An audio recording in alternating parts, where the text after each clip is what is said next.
tentang isi modul PJJ kelas 8 semester 1. Yang pertama yakni pembelajaran pertama tentang kedudukan dan makna pembukaan Undang-Undang Dasar Negara Republik Indonesia tahun 1945. Pembukaan Undang-Undang Dasar Negara Republik Indonesia tahun 1945 merupakan uraian terperinci dari proklamasi kemerdekaan dan juga pokok kaidah negara yang fundamental, memuat prinsip-prinsip negara seperti tujuan negara, bentuk negara, dan dasar negara. Selain itu, juga memiliki nilai universal dan lestari. Universal sendiri berarti diterima oleh bangsa-bangsa beradab di dunia. Sedangkan lestari berarti mampu menampung dinamika masyarakat dan akan tetap menjadi landasan perjuangan bangsa. Oleh karena itu, pembukaan Undang-Undang Dasar 1945 tidak bisa dan tidak akan diubah oleh siapapun, karena merupakan pembukaan Undang-Undang Dasar 1945 pada hakikatnya sama dengan membubarkannya. Negara proklamasi setiap pembukaan Undang-Undang Dasar 1945 mempunyai makna dan pokok pikiran. Makna alinea pertama mengandung dalil objektif dan dalil subjektif. Alinea kedua mengandung makna bahwa perjuangan bangsa Indonesia telah mencapai hasil yang maksimal, yaitu kemampuan dan kekuatan sendiri untuk menuju cita-cita bersama yang berkedudukan dan kemakmuran. Demi terwujudnya cita-cita tersebut, maka bangsa Indonesia harus merdeka, bersatu, mempunyai suatu kedaulatan. Kemudian alinea ketiga mengandung makna pengukuhan dan proklamasi yang luhur yang didorong oleh motivasi spiritual yang luhur. Adapun makna dari alinea keempat mengandung makna adanya perumusan tujuan negara, bentuk negara, dan dasar negara. Selanjutnya yakni pembelajaran kedua tentang fungsi dan kedudukan Undang-Undang Dasar Negara Republik Indonesia tahun 1945. Dalam sistem hukum nasional, Undang-Undang Dasar Republik Indonesia merupakan sebagian dari hukum dasar, yaitu hukum dasar yang tertulis. Jadi bukanlah satunya hukum dasar. Di samping hukum dasar yang tertulis, masih ada hukum dasar yang tidak tertulis, yaitu aturan-aturan yang timbul dan terpelihara dalam praktek penyelenggaraan negara. Di Indonesia dianut prinsip bahwa konvensi tidak dibenarkan apabila bertentangan dengan Undang-Undang Dasar Negara Republik Indonesia tahun 1945. Sebagai hukum dasar, Undang-Undang Dasar Negara Republik Indonesia berkedudukan sebagai sumber hukum dan merupakan hukum dasar yang menempati kedudukan tertinggi.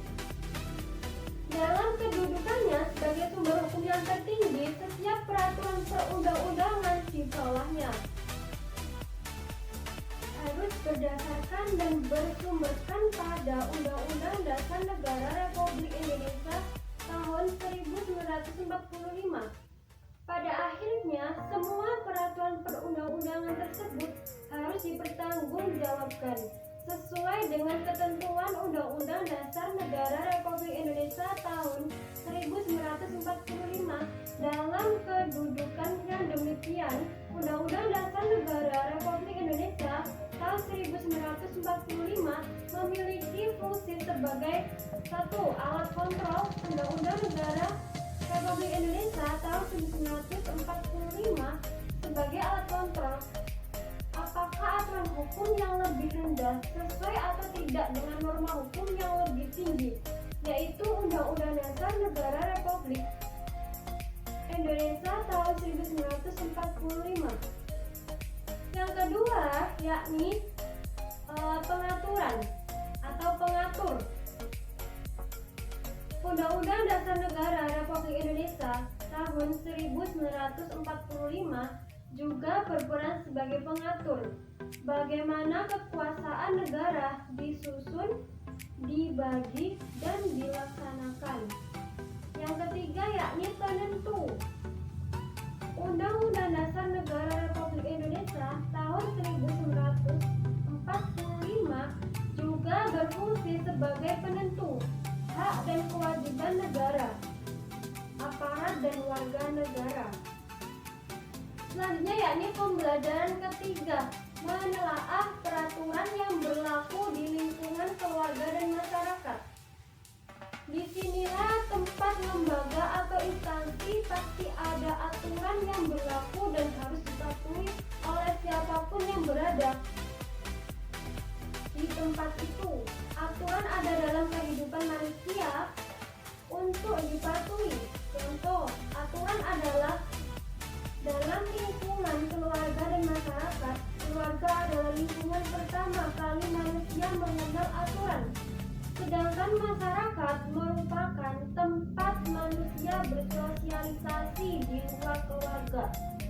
Dalam keluarga pasti memiliki aturan yang harus dilaksanakan atau dikerjakan, meskipun aturan tersebut tidak tertulis, tetapi wajib kita lakukan. Aturan keluarga dibuat agar tercipta hidup yang disiplin dan menghindari dari sifat iri dengki terhadap anggota keluarga lainnya. Aturan dalam keluarga biasanya berupa pekerjaan atau tugas yang harus dilakukan menurut kesepakatan bersama. Selain keluarga, di masyarakat juga ada aturan supaya orang tidak seenaknya bertingkah laku agar tercipta lingkungan yang tentram dan damai. Aturan dalam masyarakat biasanya dibuat sesuai dengan kesepakatan.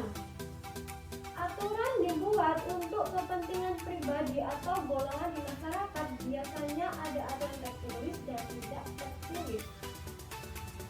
Itu tadi sedikit video dari saya. Mungkin penyesalannya karena saya masih belajar